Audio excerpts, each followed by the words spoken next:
गिलारी, ए गिलारी, गिलारी। अरे अरे, अंदर आने की कोई जरूरत नहीं है, चलो बाहर जाओ। बाहर ही रहो तुम। क्या हुआ यार? हथियार नीचे रखो। कहाँ नीचे रखे? अरे 1 महीने का बोल के गए थे, 4 महीने बाद आ रहे हो। अब क्यों आए हो? तुम्हारी वजह से ना मुझे अकेली होली निकालनी पड़ी। ऐसा भी कोई पति करता है क्या? अरे अब नहीं रहना पड़ेगा अकेला। अरे तुम्हें साथ ले चलने आए हैं भाई। हम कहीं नहीं जाएंगे तुम्हारे साथ, चलो जाओ यहाँ से। अरे क्या हो गया? ना जाएंगे, चलो। अरे भागो। अरे क्या कर रही है यार? यार बड़ा हंसी आ रहा है तुमको ना। मेहर महूंगा।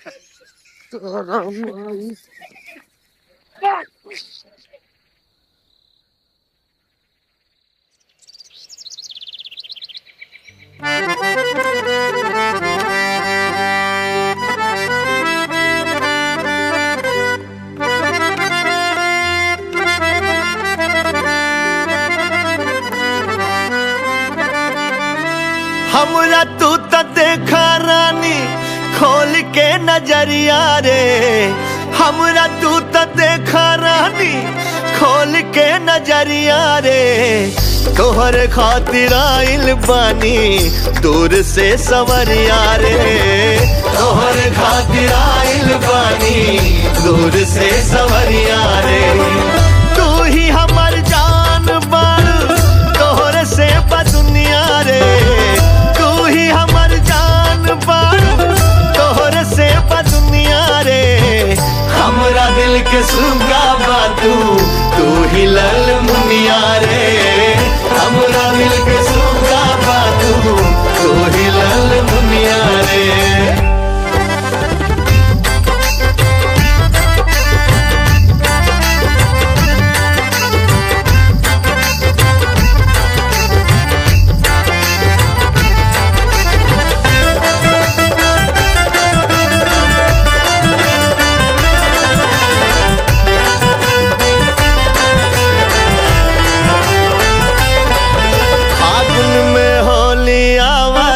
सब जन तोरा रंग लगावता, कर जवा के जरावता, कौन जन्म के पाप दिखावता।